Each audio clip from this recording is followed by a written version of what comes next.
నమస్తే, welcome to TG5 news bulletins లో ముందుగా హెడ్లైన్స్.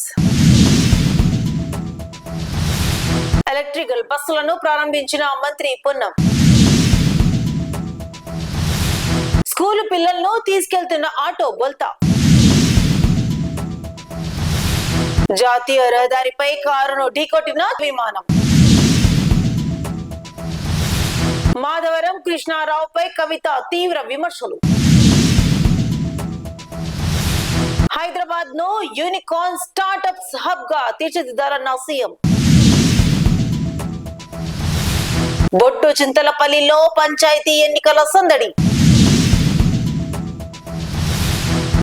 ఇక బులెటిన్స్ లోకి చూస్తే, రంగారెడ్డి జిల్లాలోని రాచకొండ కమిషనరేట్ పరిధిలో తీవ్ర రోడ్డు ప్రమాదం చోటు చేసుకుంది. బాలాపూర్ నుంచి మందమల్లమ్మ చౌరస్తా వెళ్లే ప్రధాన రహదారిపై కారు అదుపు తప్పి డివైడర్ ను ఢీకొనడంతో ఘటన జరిగింది. బాలాపూర్ నుంచి మందమల్లమ్మ చౌరస్తా వెళ్లే ప్రధాన రహదారి వద్ద దాదునగర్ సమీపంలో అధిక వేగంతో వస్తున్న కారు అకస్మాత్తుగా అదుపు తప్పి రోడ్డుకు మధ్యలో ఉన్న డివైడర్ ను ఢీకొట్టింది. దాంతో కారు పల్టీ కొట్టి రోడ్డుపై ఆగిపోయింది. ఈ ప్రమాదంలో కారులో ప్రయాణిస్తున్న మొత్తం 5 వ్యక్తులు గాయాలు పాలయ్యారు. సమాచారం అందుకున్న వెంటనే మీర్పేట పోలీసులు సంఘటనా స్థలానికి చేరుకొని గాయపడిన వారిని వెంటనే సమీపంలోని ఆసుపత్రికి తరలించారు.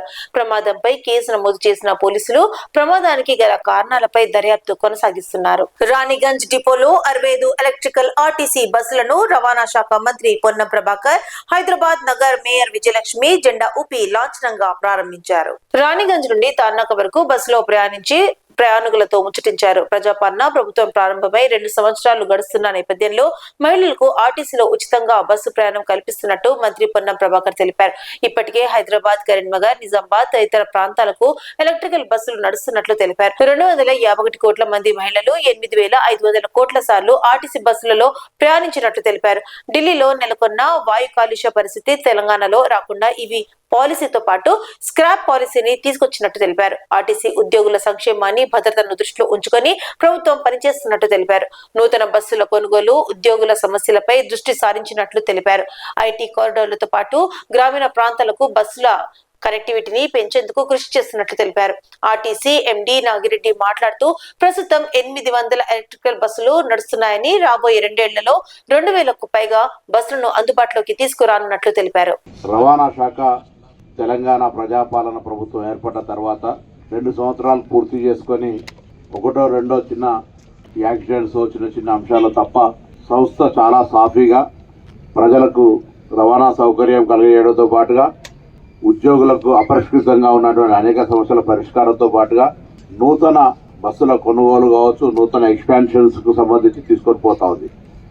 ముఖ్యంగా ఈరోజు ప్రెస్ కాన్ఫరెన్స్ యొక్క రీజన్ ఏంటంటే, గౌరవ ముఖ్యమంత్రి గారు ఈ మధ్య ప్యూర్ కోర్ అర్బన్ రీజన్ కింద రింగ్ రోడ్డు లోపల ఉన్నటువంటి ప్రాంతాన్ని అంతా ప్రకటించి జిహెచ్ఎంసీ లోపల విలీనం చేసి ఒక హైదరాబాద్కు సంబంధించినటువంటి విస్తీర్ణాన్ని 2,600 చదరపు కిలోమీటర్ల పొడవున పెద్ద నగరంగా దానికి సంబంధించి ఒక విధి కార్యక్రమం కొనసాగుతూ ఉంది.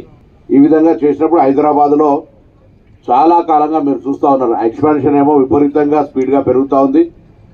చాలా కాలనీల్లో ప్రజా రవాణా వ్యవస్థ వారికి చేరువగా పోవటం లేదని ఎండి గారు, ఆర్టీసీ అధికారులు మేమంతా కూడా మనం ఎక్స్పాన్షన్కు పోవాలి, ముఖ్యమంత్రి గారి ఆలోచన ప్రకారంగా ప్రజా రవాణా వ్యవస్థను ఒక పబ్లిక్ డోర్ దాకా తీసుకుపోవాలని ఆలోచిస్తూ ఈ 2-3 నెలలుగా బాగా రీసెర్చ్ చేసి ప్రజా రవాణా సౌకర్యం కోసం అవసరం ఉంది అని అనుకుంటే మీ దగ్గర ఉన్నటువంటి సంబంధిత ఆర్టీసీ అధికారికి కానీ లేదా జిల్లా అధికారుల ద్వారా కానీ ప్రజల ద్వారా కానీ మాకు తెలియజేసినట్టయితే మేము ఎక్కడికైనా రీచ్ కాకపోయినా వాళ్ళు మాకు రీచ్ అవ్వడం ద్వారా ఆ గ్యాప్ కూడా ఫిల్ చేయాలని ఆలోచిస్తున్నాం. కామారెడ్డి జిల్లాలో జరిగిన రోడ్డు ప్రమాదం తీవ్ర విషాదాన్ని మిగిల్చింది. స్కూల్ పిల్లలను తీసుకెళ్తున్న ఆటో బోల్తా పడడంతో 10వ తరగతి విద్యార్థి మృతి చెందగా మరికొంతమంది గాయపడ్డారు. కామారెడ్డి జిల్లా జుక్కల మండలం సావర్గావ్ గ్రామం నుంచి కండే గ్రామంలోని ప్రభుత్వ పాఠశాలకు విద్యార్థులను తీసుకువెళ్తున్న ఆటో రోడ్డుపై ఒక్కసారిగా బోల్తా పడింది. ఈ ప్రమాదంలో 10వ తరగతి చదువుతున్న ప్రణవ్ 15 సంవత్సరాలు ఘటనా స్థలంలోనే మృతి చెందినట్లు సమాచారం. అదే ఆటోలో ప్రయాణిస్తున్న మరో 14 మంది విద్యార్థులు గాయాలు పాలయ్యారు. వెంటనే స్థానికులు పోలీసులు సహాయంతో వారిని సమీపంలోని ఆసుపత్రికి తరలించారు. సమాచారం అందుకున్న పోలీసులు ఘటనా స్థలానికి చేరుకొని కేసు నమోదు చేసి దర్యాప్తు ప్రారంభించారు. అమెరికాలోని ఫ్లోరిడా రాష్ట్రంలో ఎమర్జెన్సీ ల్యాండింగ్ చేస్తున్న ఓ చిన్న విమానం రద్దీగా ఉండే జాతీయ రహదారిపై వెళ్తున్న కారును ఢీకొట్టి దర్యాప్తు కొనసాగిస్తున్నారు. ఎమ్మెల్యే మాధవరం కృష్ణారావు నన్ను వ్యక్తిగతంగా టార్గెట్ చేయడం ఆయన ఫ్రస్ట్రేషన్ ను బయట పెడుతుందని ఎమ్మెల్సీ కవిత అన్నారు. ఆయన చేసిన అన్ని ఆరోపణలకు ఆధారాలతో సహా వివరణ ఇస్తా, ఆ మాటలకు ఫీల్ అయ్యేది లేదు, ప్రజలు అని గమనిస్తున్నారు అని అన్నారు. రాష్ట్రంలో పాలకపక్షం ప్రతిపక్షం పనిచేస్తలేవు, జనం గళంగా జాగృతి పనిచేస్తుందని అన్నారు. కుకట్పల్లి 15 ఏళ్లుగా ఉన్న సమస్యలనే నేను చెప్పాను. ఇవాళ మనం కంటోన్మెంట్ లోని బోయిన్పల్లి గవర్నమెంట్ స్కూల్లో ఉన్నాం. మన ఊరు మన బడి కార్యక్రమంలో భాగంగా ఈ స్కూల్ ను బాగు చేశారు, కానీ కాంపౌండ్ వాల్, సీసీ కెమెరాలు లేవు. వాటిని మేము ఏర్పాటు చేస్తాం. ఈ స్కూల్లోనే అంగన్వాడీ కూడా కలిపారు. అంగన్వాడీలో హెల్పర్లు లేరు. జనం బాటలో భాగంగా విద్య వైద్యం మీద ఫోకస్ పెట్టామని అన్నారు. స్కూల్స్, హాస్పిటల్స్ లో మౌలిక వసతులు ఎలా ఉన్నాయన్నది పరిశీలిస్తున్నాం. ఇళ్ల పట్టాలను లేని వారి సమస్యలు కూడా తెలుసుకుంటున్నాం. మా వరకు చేయగలిగేది మేము ఒక్క సంస్థగా చేస్తాం. టాప్ 10 విద్యార్థులకు మా తరఫున స్కాలర్షిప్లు ఇస్తాం. అదే విధంగా ప్రభుత్వం సాధించే వాటిని కూడా మేము చేయిస్తాం. ఏ జిల్లాకు వెళ్లినా ప్రజల నుంచి ఆదరణ, సమస్యలు పరిష్కరించే అవకాశం ఉంటుందని అన్నారు. ప్రజల సమస్యలను వీలైనంతగా మేము పరిష్కరిస్తాం. గత ప్రభుత్వంలో నన్ను నిజామాబాద్ కే పరిమితం చేశాను. అప్పుడు రాష్ట్ర వ్యాప్తంగా ఏం జరుగుతుందో చూడలేదు. తెలంగాణ వచ్చాక ఏం జరిగింది, ఏం జరగలేదన్నది జనం బాటా కార్యక్రమం ద్వారా తెలుసుకునే ప్రయత్నం చేస్తున్నా. మేము చేయగలిగేవి చేస్తాం.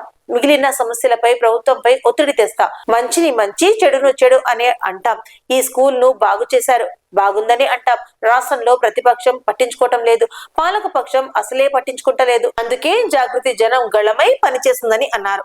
తెలంగాణ జాగృతి జనం బాట కార్యక్రమం హైదరాబాద్ జిల్లాలో ఇవాళ ప్రారంభించుకోవడం జరిగింది. హైదరాబాద్ జిల్లాలో మొదట బోయిన్పల్లి కంటోన్మెంట్ ఏరియా నుండి, ఆ తర్వాత సనత్ నగర్, ఆ తర్వాత జూబ్లీ హిల్స్, ఈ 3 నియోజకవర్గాల్లో ఇవాళ జనం బాట కార్యక్రమం జరుగుతుంది. మరి ప్రత్యేకించి ఈరోజు మనం బోయిన్పల్లిలో గవర్నమెంట్ స్కూల్లో ఉన్నాము. ఈ మన ఊరు మన బడిలో స్కూల్ రిపేర్ చేశారు. కాకపోతే ఇంకా కొన్ని ప్రాబ్లమ్స్ మిగిలి ఉన్నాయి. పర్టికులర్లీ కాంపౌండ్ వాల్ లేకపోవడం, సీసీ కెమెరాలు లేకపోవడం, చాలామంది లోపలికి రావడం, ఇట్లాంటి ఇబ్బందులు ఉన్నాయి. వీటినన్నిటిని కూడా దగ్గరుండి సరిచేసే ప్రయత్నం చేస్తాం.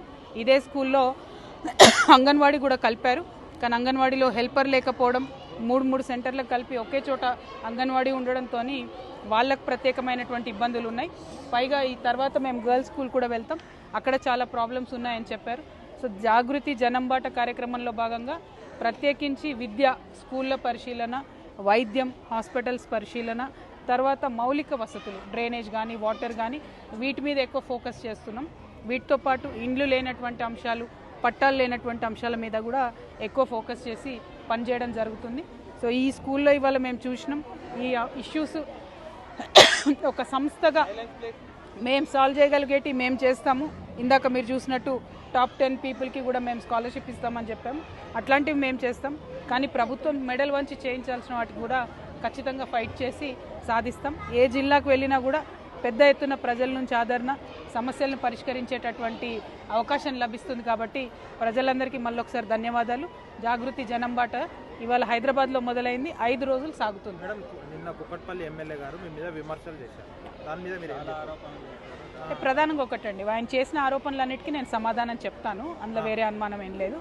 కానీ ఏదైతే వారు పర్సనల్గా అటాక్ చేశారో అది వారి ఫ్రస్ట్రేషన్ని బయట పెడుతుంది. నేను వారు చేసిన అన్ని ఆరోపణలకు కూడా 1-2 డేస్లో నీట్గా ప్రెస్ మీట్ పెట్టి ఆరోపణలన్నిటి కూడా సమాధానం ఇస్తాను. ఏదో ల్యాండ్ నేను గ్రాప్ చేసి అది అని చెప్పారు, అది అవుట్ రైట్గా విత్ డాక్యుమెంట్స్ నేను చెప్తాను.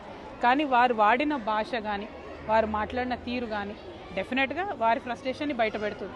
ఎందుకంటే 15 ఇయర్స్గా అక్కడి ప్రజలకు ఏవేవైతే వసతులు అందలేదో నేను వాటి గురించే మాట్లాడిన తప్ప వేరే ఏం మాట్లాడలేదు. సో వారి ఫ్రస్ట్రేషన్ వారు బయట పెట్టుకుంటున్నారు, దానిలో పెద్ద ఫీల్ అయ్యేదేం లేదు, ప్రజలు గమనిస్తారు. హైదరాబాద్ టీ హబ్ లో నిర్వహించిన గూగుల్ స్టార్ట్అప్ ప్రారంభోత్సవ కార్యక్రమంలో ముఖ్యమంత్రి రేవంత్ రెడ్డి పాల్గొన్నారు. యువతను లక్ష్యంగా చేసుకుని స్టార్ట్అప్స్, ఇన్నోవేషన్, తెలంగాణ భవిష్యత్ ఆర్థిక విజన్ పై సీఎం కీలక ప్రసంగం చేశారు. హైదరాబాద్ లో ఉన్న అగ్రస్థాయి స్టార్టప్స్ లో గూగుల్ ఒకటని పేర్కొన్న సీఎం యువత శక్తివంతులని తమ కలలను సాకారం చేసుకునే దశలో ఉన్నారని అన్నారు. ఈ సందర్భంగా స్టార్టప్స్ కు స్ఫూర్తినిచ్చే ఉదాహరణను వివరించారు. 1998లో ఇద్దరు స్టోన్ఫోర్డ్ యూనివర్సిటీ మిత్రులు కాలిఫోర్నియాలోని ఓ చిన్న గ్యారేజ్ లో ప్రారంభించిన స్టార్టప్ ఈ రోజు ప్రపంచ ప్రఖ్యాత గూగుల్ కంపెనీగా ఎదిగిందని గుర్తు చేశారు. తెలంగాణ భవిష్యత్ అభివృద్ధిని లక్ష్యంగా గత 2 రోజులుగా తెలంగాణ రైజింగ్ 2047 గ్లోబల్ సమిట్ నిర్వహించినట్లు తెలిపారు.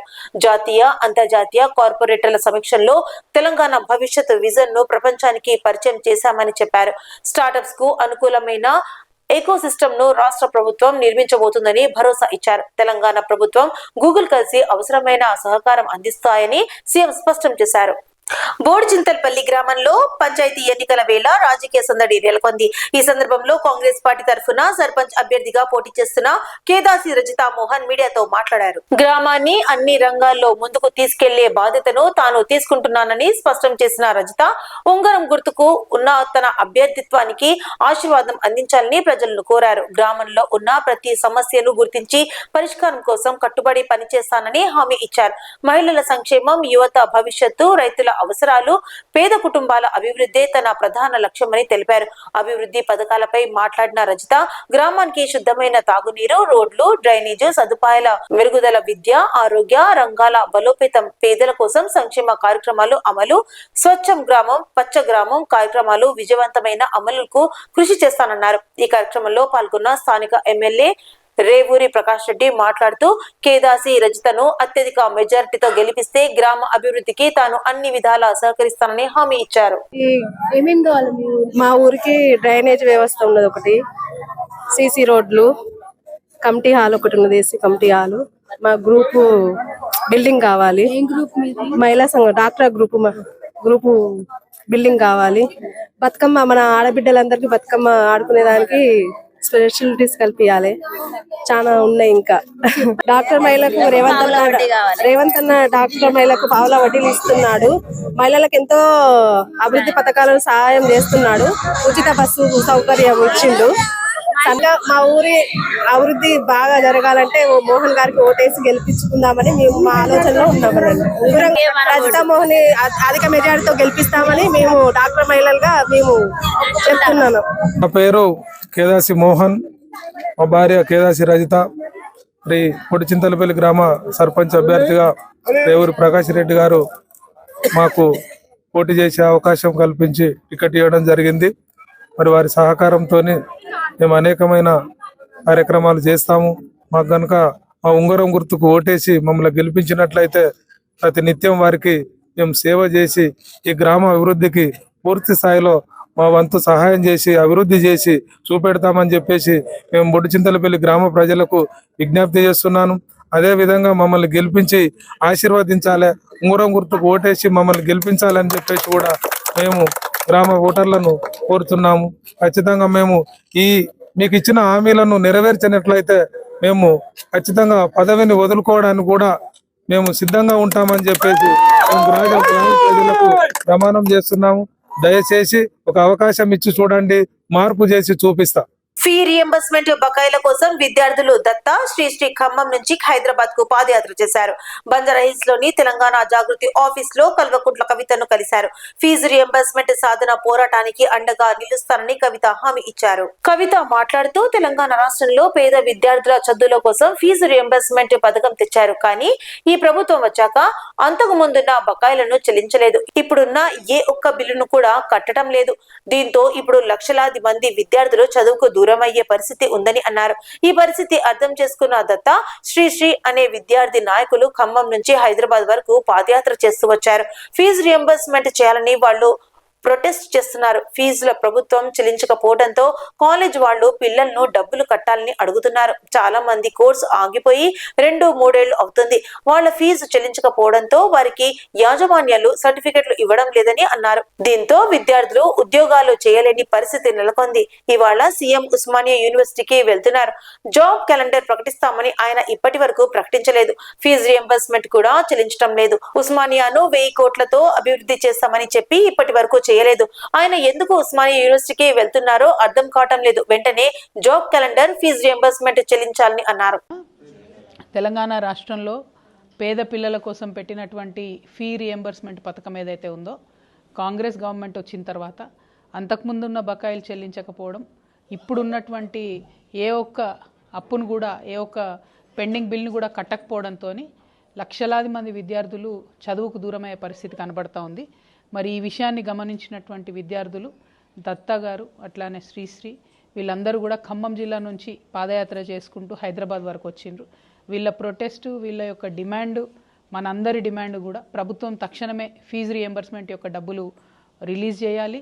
ఏవైతే చిన్న చిన్న స్కూల్స్, చిన్న చిన్న కాలేజెస్ ఉన్నాయో ఈ ఫీ రియంబర్స్మెంట్ లేక పిల్లల్ని డబ్బులు కట్టమని అడుగుతూ ఉన్నారు. పిల్లలేమో డబ్బులు కట్టలేని పరిస్థితిలో ఉన్నది.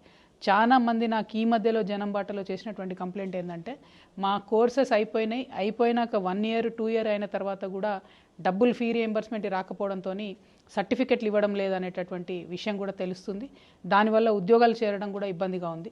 సో రకరకాల సమస్యలు ఉన్నాయి కాబట్టి ప్రభుత్వం తొందరగా స్పందించి ఫీ రియంబర్స్మెంట్ బకాయిలు రిలీజ్ చేయాలని నేను డిమాండ్ చేస్తున్నాను. ఇవాళ మరి ముఖ్యమంత్రి గారు ఉస్మానియా యూనివర్సిటీకి పోతా ఉన్నారు. మరి ఉస్మానియా యూనివర్సిటీకి వెళ్తున్న ముఖ్యమంత్రి గారు జాబ్ క్యాలెండర్ ప్రకటించలేదు, ఫీజు రియంబర్స్మెంట్ డబ్బులు ఇవ్వలేదు.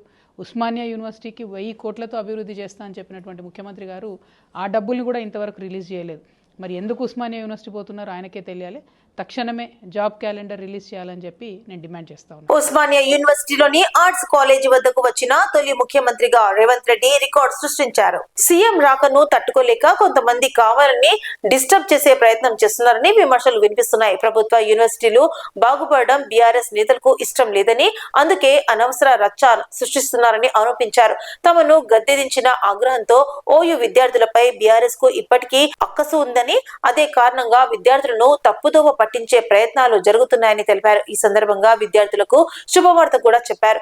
త్వరలోనే ఉద్యోగాల ప్రకటన వస్తుందని, ప్రభుత్వం ఉద్యోగాల భర్తీపై సీరియస్ గా పనిచేస్తుందని స్పష్టం చేశారు. గౌరవ ముఖ్యమంత్రి గారు ఉస్మానియా యూనివర్సిటీకి వచ్చి 1000 కోట్ల రూపాయల అభివృద్ధి పనులకు ఈరోజు శాంక్షన్స్ ఇవ్వడం అనేది చారిత్రాత్మకం. ఒక ముఖ్యమంత్రి ఉస్మానియా యూనివర్సిటీకి ముఖ్యమంత్రి హోదాలో వచ్చి ఆర్ట్స్ కాలేజ్ వేదికగా ఎక్కడైతే ఉద్యమ కేంద్రమైందో అక్కడ ఆ వేదికగా 1000 కోట్లు ప్రకటించడం అనేది ఒక చరిత్ర. అది చూసి తట్టుకోలేక జీర్ణించుకోలేక కొన్ని పార్టీల వ్యక్తులు ఈరోజు చేస్తున్న ఏదైతే ప్రచారము లేదంటే గందరగోళం చూస్తుంటే నవ్వొస్తుంది. కనీసం ఉస్మానియా యూనివర్సిటీ 100 సంవత్సరాల రోజుల్లో ఈ ఉస్మానియా యూనివర్సిటీ లోపలికి కూడా రాలేకుండా ఆడిటోరియంకి వచ్చిపోయిన ముఖ్యమంత్రి గత ముఖ్యమంత్రి అయితే, ఉస్మానియా నడగడ్డ మీద ఇలా నల్లమల్ల పులి బిడ్డ వచ్చి పేదలకు, ఎస్సీ ఎస్టీ బీసీలకు మేలు జరిగే యూనివర్సిటీని 10 కాలాల పాటు ప్రపంచవ్యాప్తంగా ఉండే యూనివర్సిటీలతో పోటీపడే విధంగా తయారు చేయడానికి చేసిన ఈ ప్రణాళికని ఇలా జీర్ణించుకోలేని శక్తులు మాత్రమే దీన్ని విమర్శిస్తాయి. డెఫినెట్ గా భవిష్యత్తులో విద్యార్థుల యొక్క విద్యనే కాదు ఉద్యోగ ఉపాధి అవకాశాల మీద కూడా పెద్ద ఎత్తున ఈరోజు ముఖ్యమంత్రి గారు సభా వేదికగా చెప్పడం జరిగింది. కాబట్టి ఈ జీర్ణించుకోలేని తట్టుకోలేని శక్తుల పట్ల విద్యార్థులు, ప్రజలు అప్రమత్తంగా ఉండాల్సిన అవసరం ఉంది. ఏనాడు విద్యార్థుల గురించి అసలు ఉస్మానియా యూనివర్సిటీనే ఒక ప్రైవేట్ యూనివర్సిటీగా మార్చి ప్రైవేటు వ్యక్తులకు కట్టబెట్టేందుకు ప్రయత్నం చేసిన ఇలా చరిత్ర గత పాలించిన పాలకులది. కాబట్టి ఇలా ఉస్మానియా యూనివర్సిటీని కాపాడుకోవడం ప్రభుత్వానికి ఎంత బాధ్యతో విద్యార్థులు కూడా అంతే బాధ్యత. దానికి సంబంధించి ఈరోజు ప్రభుత్వం తీసుకున్న నిర్ణయం చాలా పెద్ద ఎత్తున మనం ఆహ్వానించాల్సిన అవసరం ఉంది, స్వాగతించాల్సిన అవసరం ఉందని చెప్పి తెలియజేస్తూ, ప్రత్యేకించి ఈ కడుపుల నొప్పి కేసులు ఏవైతే ఉన్నాయో, ఏ మంచి పని చేసినా కూడా జీర్ణించుకోలేని శక్తులు ఏవైతే ఉన్నాయో వాటి పట్ల అప్రమత్తంగా ఉండండి. విద్యార్థులు మంచిగా చదువుకోండి. ఈ ఎన్నికల తర్వాత 17 తర్వాత మంచి ఒక ఆలోచన ముఖ్యమంత్రి గారి దృష్టిలో ఉన్నది. కాబట్టి రాజకీయ ప్రేరేపితంగా మీరు మారకండి. విద్యా ఉద్యోగాన్ని కెరీర్గా ఎంచుకోండి. తర్వాత రాజకీయాలను కూడా ఎంచుకోండి. ఒక మంచి ఆధునికమైన రాజకీయ భావాలతో ముందుకు రండి. ముఖ్యమంత్రి గారి నిర్ణయాన్ని స్వాగతించాలని చెప్పి నేను తెలియజేస్తాను. జనవాసాల మధ్య నిర్మిస్తున్న గ్యాస్ గోదాం నిర్మాణ పనులను వెంటనే నిలిపివేయాలని మాజీ మంత్రి సనత్ నగర్ ఎమ్మెల్యే తలసాని శ్రీనివాస్ యాదవ్ అధికారులను ఆదేశించారు.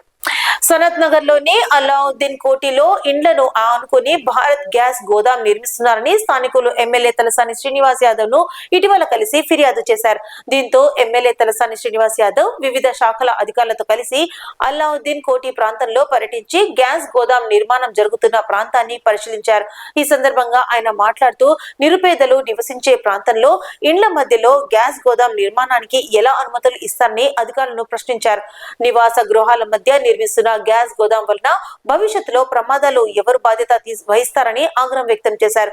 తక్షణమే గ్యాస్ గోదాం నిర్మాణానికి ఇచ్చిన అనుమతులను రద్దు చేయాలని, పనులను నిలిపివేసేలా నిర్వాహకులకు నోటీసులు జారీ చేయాలని ఆదేశించారు. ప్రభుత్వం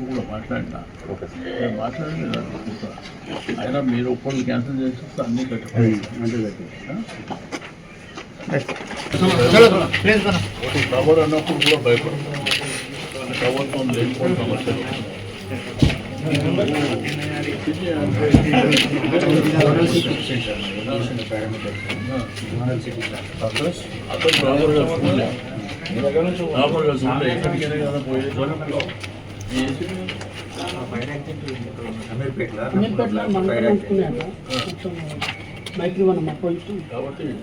బులెటిన్స్ ముగించే ముందు హెడ్లైన్స్ మరోసారి. ఎలక్ట్రికల్ బస్సులను ప్రారంభించిన మంత్రి పొన్నం. స్కూలు పిల్లలను తీసుకెళ్తున్న ఆటో బోల్తా. జాతీయ రహదారిపై కారును ఢీకొట్టిన విమానం. మాధవరం కృష్ణారావుపై కవిత తీవ్ర విమర్శలు. హైదరాబాద్ ను యూనికార్న్ స్టార్టప్స్ హబ్ గా తీర్చిదిద్దాలన్న సీఎం. బొట్టు చింతలపల్లిలో పంచాయతీ ఎన్నికల సందడి. ఇవి ఇప్పుడు అప్డేట్స్. మరిన్ని అప్డేట్స్ కోసం స్టే ట్యూన్డ్ విత్ TG5.